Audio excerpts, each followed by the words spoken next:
This morning, as has become our practice before we begin the regular service, we'd like to have a loved presentation, Living Our Values Every Day. This morning with the presentation, we're happy to welcome to the pulpit Sally Connolly for Connect.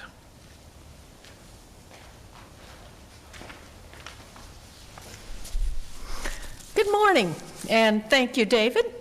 As he said, I'm speaking on behalf of Connect, congregations organized for a new Connecticut. Many of you are familiar with Connect, but just a brief introduction. We are an organization of 37 churches, civic groups, mosques, synagogues, and temples in New Haven and Fairfield counties. Collectively, we represent over 30,000 people. We are intentionally interracial, interfaith, and economically and geographically diverse. The Unitarian Society is a member, strong in our commitment, involvement, and financial support. For me, Connect is an essential place in which I can interact with other people from communities of faith and together raise our powerful moral voice on the social justice issues that affect our member congregations and communities. Here are just a few of Connect's successes. We saved Connecticut $200 million by curbing health insurance rates, led the campaign for undocumented people to obtain driver's licenses, played and continue to play a role in the Do Not Stand Idly By initiative to push gun manufacturers to prevent illegal gun sales and to develop safer products. Last year, we got Senate Bill number 1 passed that requires state agencies and health providers to collect race, ethnicity, and language data in a standard format. And Connect's diligent work resulted in the passage of Clean Slate, which automatically expunges the criminal records of many people after their incarceration. As a UU within Connect, I can interact in groups and in one-on-one discussions with people to share ideas, struggles, and hopes. However, it is advocacy and action within a strong, committed community that is most meaningful to me. Currently, in our area, Connect is focusing on these issues: promoting criminal justice reform, adding Muslim holidays to school calendars, pushing New Haven to assist thousands of students struggling with asthma in our schools, supporting street safety intervention in Fairhaven and in statewide gun violence prevention programs, working with 6 lakes to preserve and open to the public the Olin Powder Farm in Hamden, partnering with other organizations to address exclusionary zoning codes and create affordable housing, and pushing for non-police crisis response teams and more proportional representation on police commissions. In the next few months, we will be holding small group house meetings to identify our next issues. These house meetings are where each of us can raise and discuss with other USNH members the social justice issues that affect us and our community. We urge you to become involved in a Connect issue team. Join a house meeting and/or attend the upcoming Zoomed Connect Assembly on January 27th. In the chat, you'll find the link for registering for the assembly, and to obtain more information on Connect, Kenny Foskew's email address. Thank you, stay safe, and be healthy.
Good morning and welcome.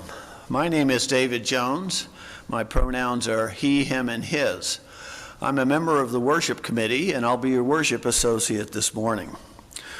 Whoever you are, whomever you love, wherever you are in your life's journey, you are welcome here. Welcome to this live streaming service of the Unitarian Society of New Haven. We're a diverse, multi-generational faith community that inspires lives of compassion and generosity, nurtures spiritual growth, cultivates transformative connections, and creates a more just world.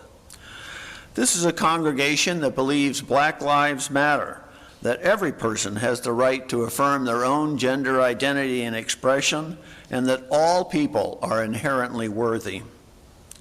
We acknowledge that our sanctuary sits on the land traditionally that of the Quinnipiac and other Native people. As a congregation, we seek to heal the wounds of the past and present in ongoing work of reconciliation. If you're joining us for the first time, we're so glad you've taken this time to spend with us. The email address of the membership team is membership@usnh.org, and you can visit usnh.org to find out more about us. There will be a Zoom meeting for newcomers immediately following the service. Today's service will be more hybrid than usual. While most of the worship team will be here in the sanctuary, Jim Peters will be doing his part, including the sermon, from home. And Rob Cam will be incorporating all the parts with his usual technical skill and grace. Our call to worship this morning is the poem Self-Acceptance by Dana Falls. In the midst of difficulty, my curiosity is piqued, and I aim the lance of self-inquiry into the center of my deepest fears. I give myself permission to feel exactly what I feel, to be just as I am, and in that self-acceptance, I find energy, awareness, and 1,000 gifts I never guessed were with me all along. Come, let us worship together.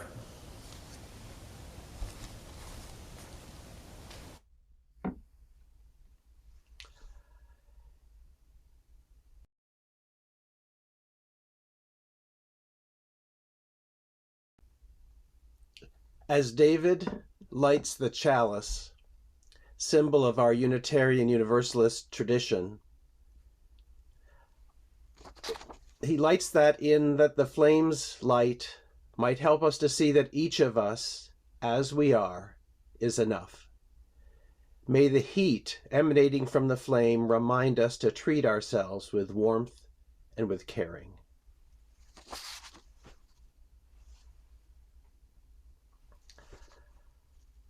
Friends, covenant lies at the center of how Unitarian Universalists gather in community. We are united not by a particular set of beliefs, but by the promises we make about how we will be together, how we will treat each other, and how we'll seek to mend relationships when we fall short of our aspirations. Each week we recite together a brief version of our covenant. I encourage you to read the whole covenant on our website. While the following words express our intentions in writing, our true covenant lives and breathes in our actions. Please join me now in reciting the words that appear in your order of service or in the chat on the live stream. We covenant together to create and nurture a culture of respect and kindness, and to engage in the spiritual and everyday practice of loving more generously. To this end, we will strive to be open, value differences, listen deeply, use kind language, speak our truths, work with conflict, and seek humor and joy.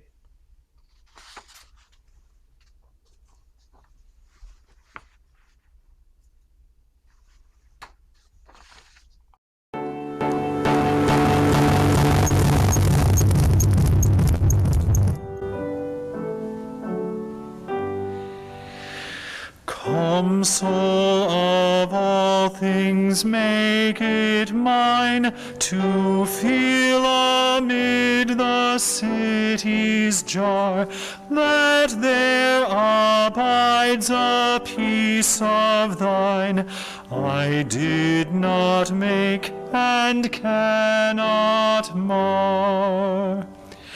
The will to neither strive nor cry, the power to feel with others give. Come me more, nor let me die before I have begun to live.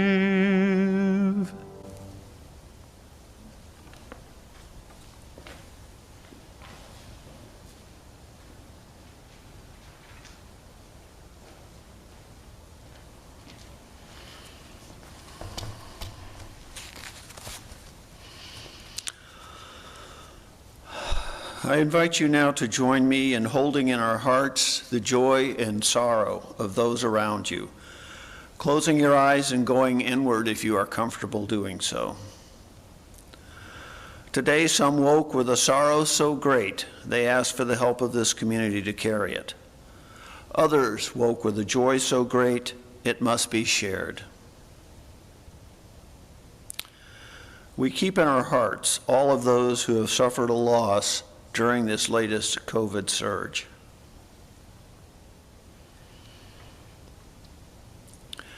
We note the passing of the great Vietnamese Buddhist teacher and peace activist Thich Nhat Hanh. He will be missed by many. For the joys and sorrows that have not been spoken, but which remain in the silent sanctuaries of our heart, we bear witness.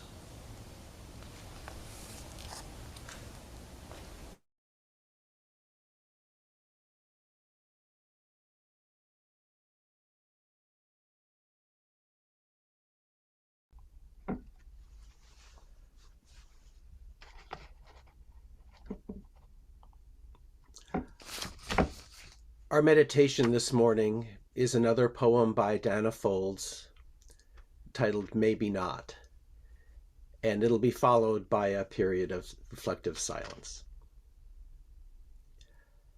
Begin somewhere. Take one deep breath and dive. Plunge into the core of your most persistent fear or your greatest joy. Grow comfortable with the act of exploration. Well, maybe not comfortable, but confident of your ability to be sure-footed on slick rocks, steady while the winds gust. Well, maybe not entirely confident, but willing to set out despite persistent doubts, breathing your way into whatever you are facing. Well, maybe not even all that willing, but you take it anyway, that first step into the unknown. Courage is starting where there is no secure outcome, no sure result.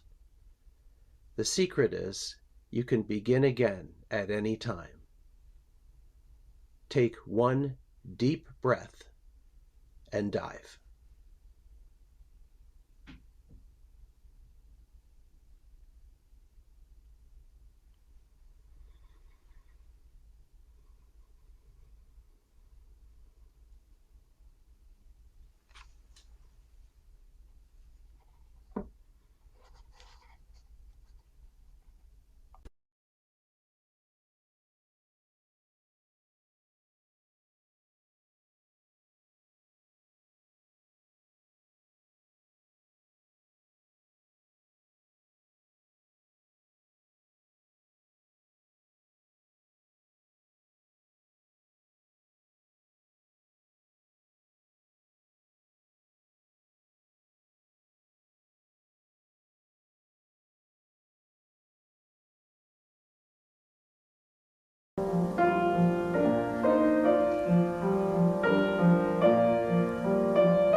Every week, we lift up the spiritual value of generosity by taking an offering for the ministries of this congregation. Our community continues, and the need for ongoing support continues as well. While the music plays, I urge you to consider navigating to the usnh.org website and making a donation. Donations can also be sent by U.S. mail to the Unitarian Society of New Haven, 700 Hartford Turnpike, Hamden, Connecticut 06517. The offering will now be gratefully received.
It is such a joy to hear the music of Gretchen Frazier and Bill Braun in person. Hopefully, we'll all be able to enjoy it together soon. The reading this morning is from Self-Compassion, The Proven Power of Being Kind to Yourself by Kristen Neff.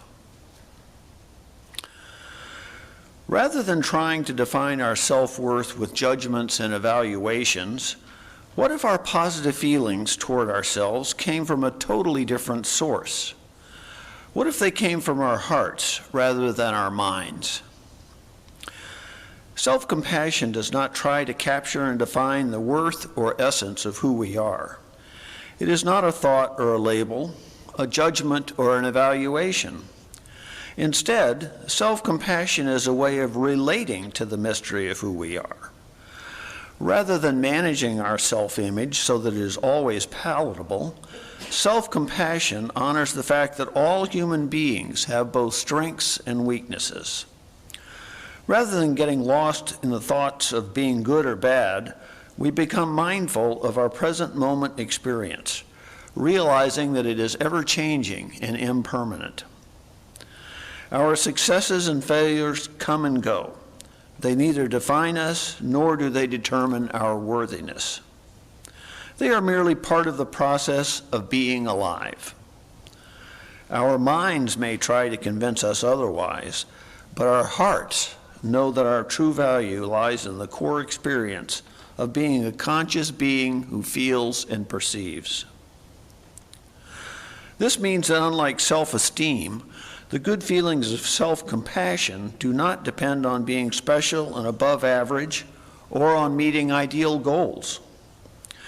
Instead, they come from caring about ourselves, fragile and imperfect, yet magnificent as we are.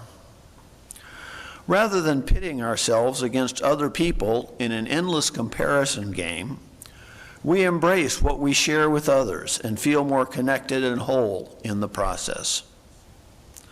And the good feelings of self-compassion don't go away when we mess up or things go wrong. In fact, self-compassion steps in precisely where self-esteem lets us down whenever we fail or feel inadequate.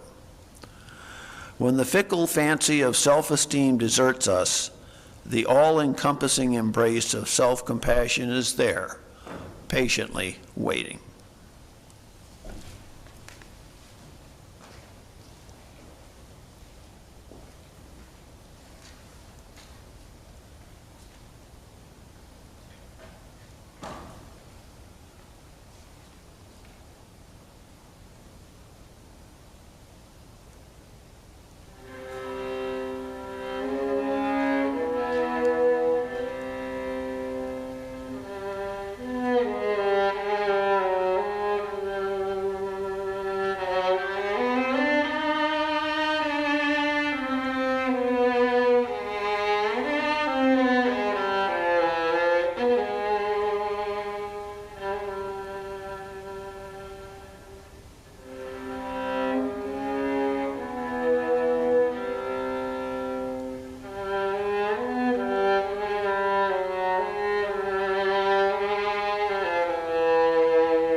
Wow. Let me just again repeat what David said. Thank you so much for performing today. And I'd just like to say to everybody, I think the degree of difficulty is mightily raised in the cold temperatures in that sanctuary. So bravo to all our musicians this morning for sure. So friends, if you read the news in print or on TV, you know it's full of stories about how our social fabric is fraying, to say the least. That we're driving too fast, we're drinking too much, we're belligerent airline passengers, that on the whole, we're becoming quick to judge and slow to forgive. That basically, we're coming apart at the seams. Now, some of you know, or might be able to infer, I'm a quilter, and quilters never want things coming apart at the seams. So if it's true, if as we enter the third year of the pandemic, we are in need of some systemic social stabilizing, where do we start? How can we act on the side of love right now? Well, of course, that question can and should be answered in many ways, including a number of the ways that Sally mentioned at the beginning of the service. At this point, I'd like to offer the following proposition. If we seek to be positive agents of change in our families, our communities, our country, and our world, we have to be positive agents of change within ourselves. To put it the other way around, if we are not in right relationship with ourselves, how can we expect to be in right relationship with anyone else? In this month at USNH, as we explore the theme of living with intention, this morning we're exploring being intentional about what social scientist and researcher Kristen Neff calls self-compassion. At the beginning of the month, we spent some time thinking about intention setting as opposed to resolution making.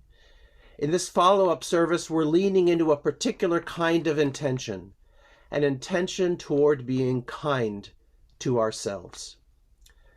The idea for this service emerged from many conversations I've had in my lifetime, where the subject of the inner dialogue, that voice in our head, comes up. In those conversations, when I confess that I all too often hear me saying things about myself, to myself, that are much harsher than anything I would dream of saying out loud to anybody else, I have yet to meet a soul who acts like they don't know what I'm talking about. We all know what I'm talking about. I think many, if not all of us, are pretty tough on ourselves a lot of the time. If my son drops a plate and it shatters on the kitchen floor, honestly, it's just a thing. We have plenty where that came from. When I drop a plate, I'm a careless, inattentive, wasteful so-and-so, and believe me, I don't say so-and-so. If I'm waiting for someone and they're not on schedule, I can quickly come up with a laundry list of innocent explanations, car trouble or traffic or whatever. When I'm the one who's late for an appointment, I judge myself like I had just tied a kitten to a train track while I play with matches and litter. With others, my first instinct is to contextualize. With myself, my first instinct is to judge. It's not that the voice sticks around endlessly, but those self-critical thoughts are usually very quick to make themselves known. Why should this matter? Even if you do recognize what I'm talking about, so what if we're tough on ourselves? Isn't it our New England puritanical God-given right to be tough on ourselves? And maybe, deep down, we question our motives because our motives are questionable, and who knows better our imperfections and our shortcomings than we ourselves? Maybe we're not being judgy so much as honest. Maybe. But I wonder if we might benefit by cutting ourselves some slack, at least as much slack as we are inclined to cut those around us. Here's the thing. Holding an intention for self-compassion doesn't mean you hum the words to Up With People all day long as you look in the mirror and see in the reflection Gilderoy Lockhart from Harry Potter and the Chamber of Secrets. For the uninitiated, Lockhart was a famously self-absorbed character. On the contrary, holding an intention for self-compassion means holding ourselves in the wide circle of shared human experience. It means bringing the skills of other regarding, of forgiveness, and holding an openness towards change that we hope to engender in our relationships, and turning that work inward as well. Self-forgiveness, self-understanding, self-forbearance, they're imperative if we're to be fully involved in the work of forgiving, understanding, and forbearing our neighbors. Self-compassion involves being mindful about how I am acting toward myself when I'm having a difficult time, when I perceive a failure, or when I take notice of something I don't like about myself. Instead of just ignoring my pain with a stiff upper lip mentality, or berating myself with a chorus of inwardly spoken vitriol, self-compassion moves me to stop, to tell myself this is really difficult right now, and to ask, how can I comfort and care for myself in this moment? Instead of mercilessly judging and criticizing ourselves for inadequacies or shortcomings, self-compassion means we're kind and understanding when confronted with personal failings. After all, who said we were destined to be perfect? In her research, Kristin Neff identifies 3 aspects of self-compassion, which she describes in comparative terms: self-kindness versus self-judgment, recognizing our common humanity versus isolation, and mindfulness versus over-identification. So first, self-compassion invites us to hold our imperfections lightly, rather than using them to berate or belittle ourselves. Disappointments or setbacks are as much a part of life as triumphs and accolades, and so a self-compassionate mindset urges us to appreciate our lives and ourselves, warts and all. So first, and this is my phrase, accept the messy. Accepting the messy involves recognizing that every life experiences pain, every person makes mistakes, and brokenness is part of the shared human condition. So a self-compassionate mindset urges us not to become isolated in our own misfortune, but rather to see that as a bridge toward every other person.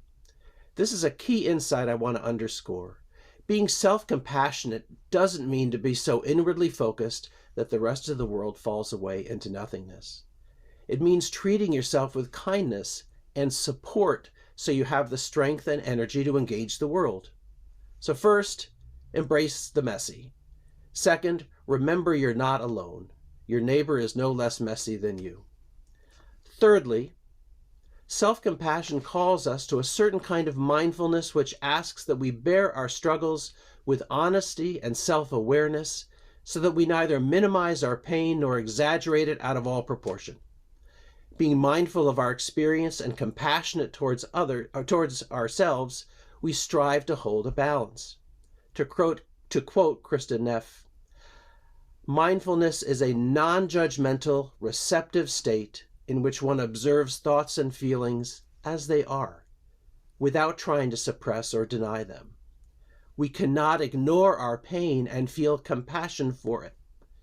At the same time, mindfulness requires that we not be over-identified with thoughts and feelings so that we are caught up and swept away by negative reactivity. So first, accept the messy. Second, remember your neighbor's messy too. And third, try to hold all of this without being consumed by it. Accepting our essential messiness doesn't have to mean the mess is all we ever think about. Kristin Neff sums it up this way. The research my colleagues and I have conducted over the past decade shows that self-compassion is a powerful way to achieve emotional well-being and contentment in our lives. By giving ourselves unconditional kindness and comfort while embracing the human experience, difficult as it is, we avoid destructive patterns of fear, negativity, and isolation. At the same time, self-compassion fosters positive mind states such as happiness and optimism. The nurturing quality of self-compassion allows us to flourish, to appreciate the beauty and richness of life, even in hard times. When we soothe our agitated minds with self-compassion, we're better able to notice what's right as well as what's wrong, so that we can orient ourselves to that which gives us joy. I want to say right here that in general, proponents of self-compassion believe this work is intrinsically valuable. They prefer not to say, practice self-compassion and you'll be a better musician, or a better public servant, or a better whatever. They believe you just do this work not for an outcome, but because it is good work for us to do, full stop. As a Unitarian Universalist, as a straight white male of considerable privilege, I find it hard to stop there. Hard not to try to understand self-compassion in the context of our collective calling to act on the side of love. This week, as I was preparing these remarks, I kept thinking about last week's Martin Luther King Jr. themed service at USNH.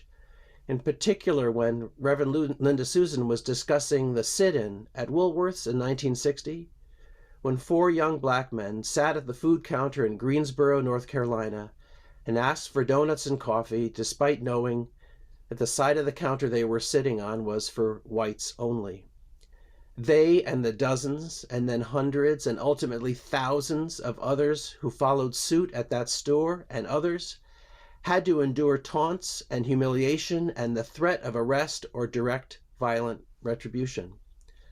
According to contemporary descriptions of the sit-in, the young men knew that their best chance, while a slim one, was to be resolutely nonviolent in their response to whatever came their way, to be unyielding, but also unyieldingly polite, and utterly under control so as not to provide any justification for retaliation.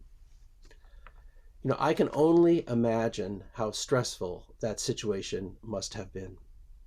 The young men at that counter surely understood that confronting systemic, entrenched racism carried the risk of extreme violence. There's ongoing debate as to the degree that the example and writings of Mahatma Gandhi influenced the ideology and tactics of the Greensboro Four. To the extent that Gandhi's teachings about nonviolence were informative, I can only imagine that these 4 young men bore within themselves enough self-regard, enough appreciation for the justice of their simple and also profound request to be served at the lunch counter, that they were able to step into that shop and onto those 4 stools and ask for that donut and coffee, cream on the side, and endure with dignity and self-respect all that might come next. Their inner strength, demonstrated in their imperturbable demeanor, didn't get in the way of their social action. It was a vital, grounding part of that action. In the context of this morning, I think of those 4 young men and choose to believe that they held enough compassion for themselves, that they were moved to action, to confront directly the injustice they experienced while maintaining the inner balance needed to maximize their chances for success. Returning to the present, I read in the New York Times last week an opinion piece written by Amanda Gorman, the poet who touched so many of us on Inauguration Day last year. The Times article shared her inner process in the days and hours before that, as she debated whether she should attend the inauguration, given the recent violence in the Capitol, exactly where she was supposed to stand up and offer her words. Reading the piece, I came away feeling that Amanda Gorman revealed great self-compassion in her thought process. She knew that delivering her poem at that moment in history was hugely important. She also knew her personal safety was hugely important. As she described her thinking, I kept feeling I was hearing from someone who was modeling a self-caring mindset. It seems to me that her self-care ultimately empowered her to make the decision to offer the inaugural poem last January.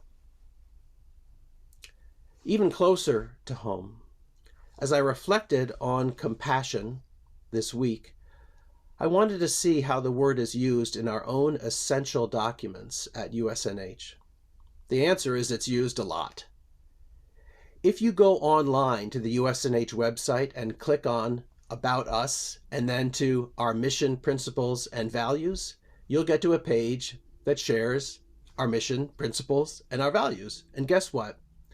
Our mission statement, our statement of principles, our statement of values, all specifically name compassion as intrinsic to our work. We say explicitly in our mission statement that we seek to inspire lives of generosity and compassion.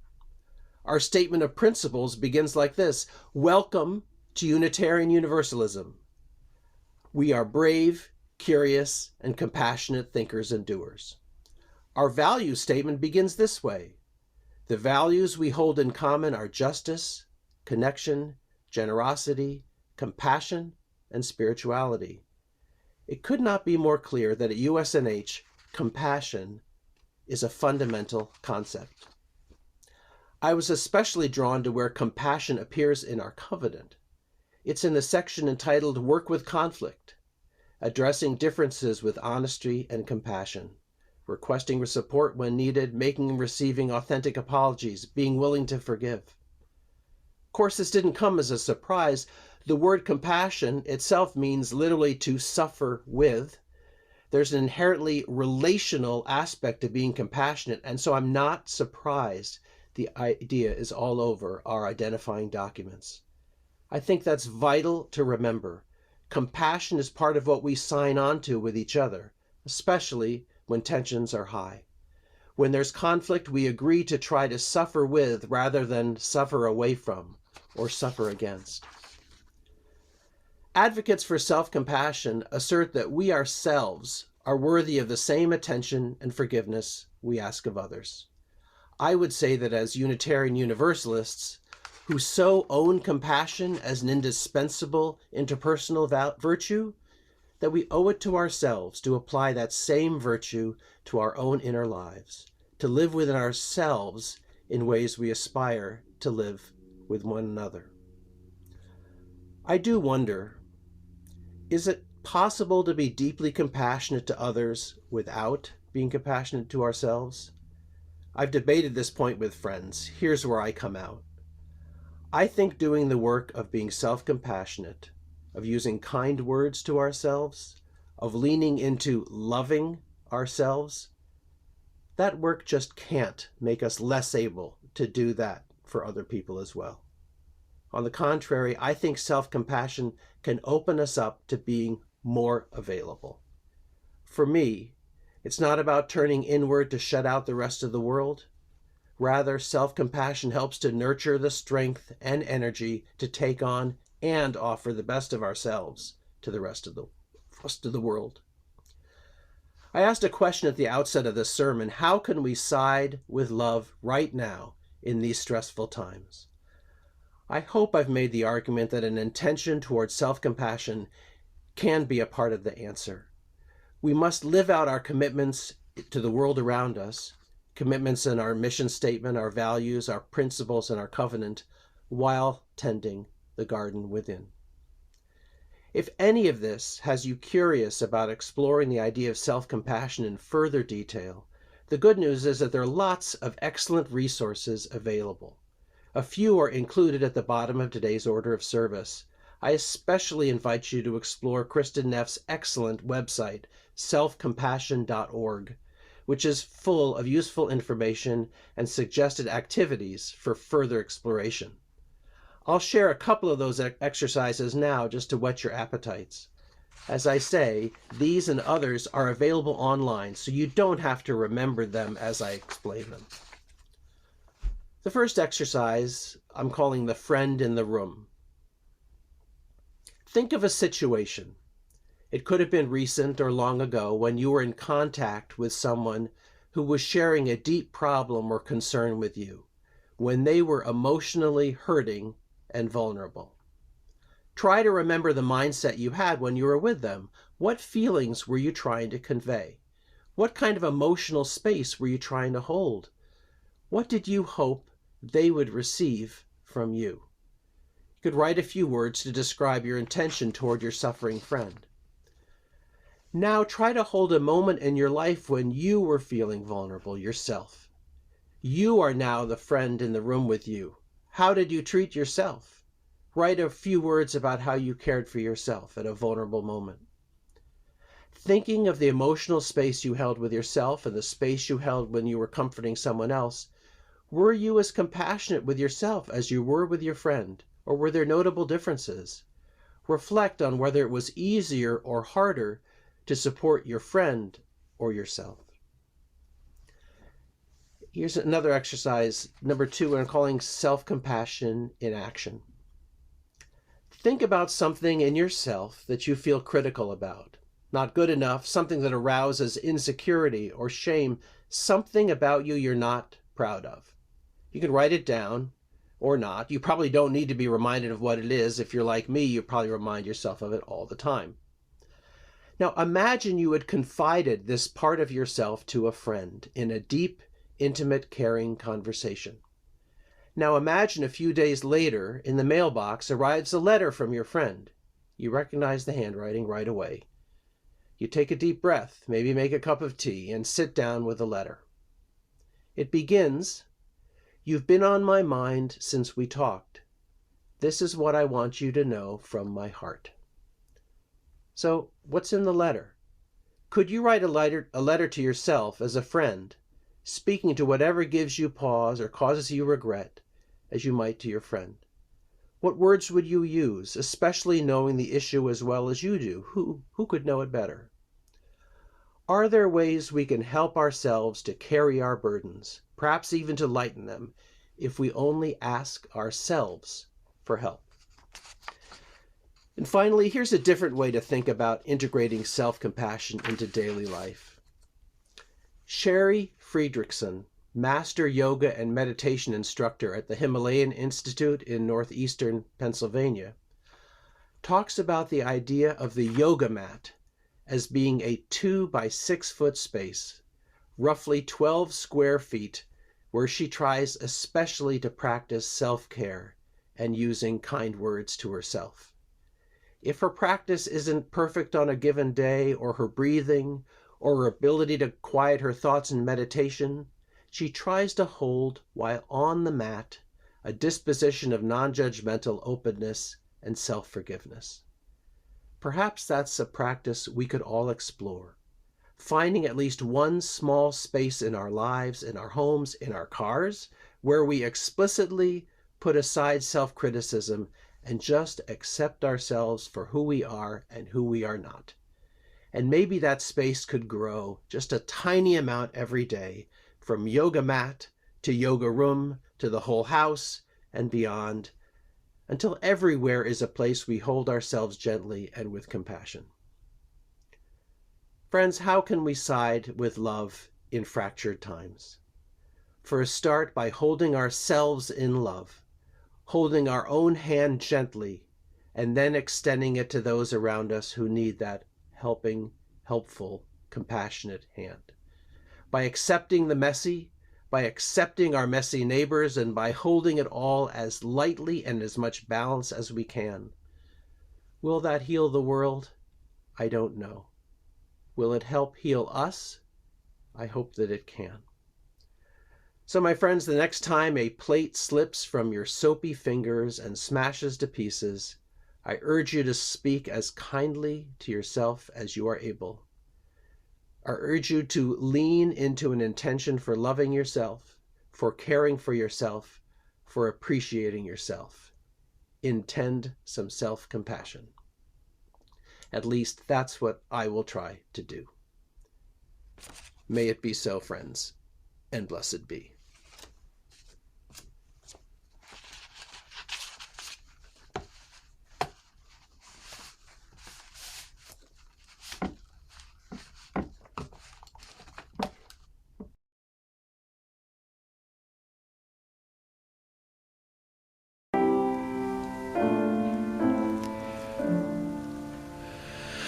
May I be filled with loving kindness. May I be well. May I be filled kindness. May I be well, may I be peaceful and at ease. May I be whole. May you be filled with loving kindness. May you be well. May you be filled with loving kindness. May you be well. May you be peaceful and at ease. May you be whole. May we be filled with loving kindness. May we be well. May we be filled with loving kindness. May we be well. May we be peaceful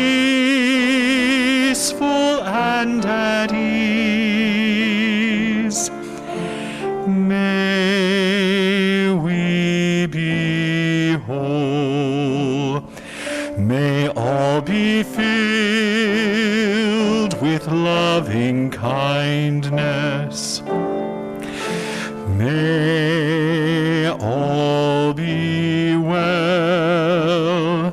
May all be filled with loving kindness. May all be well. May all be peaceful and at ease. May all be whole.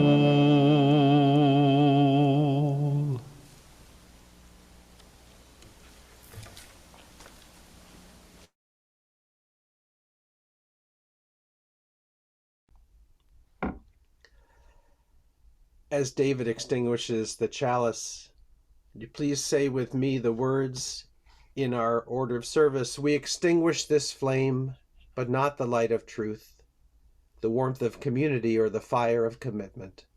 These we carry in our hearts until we are together again.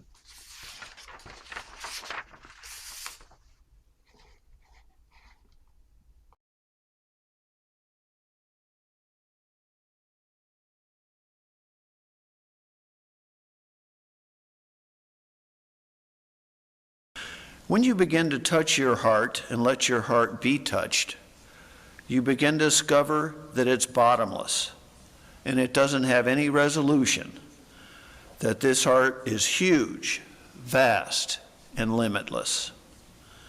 You begin to discover how much warmth and gentleness is there, as well as how much space. Blessed be.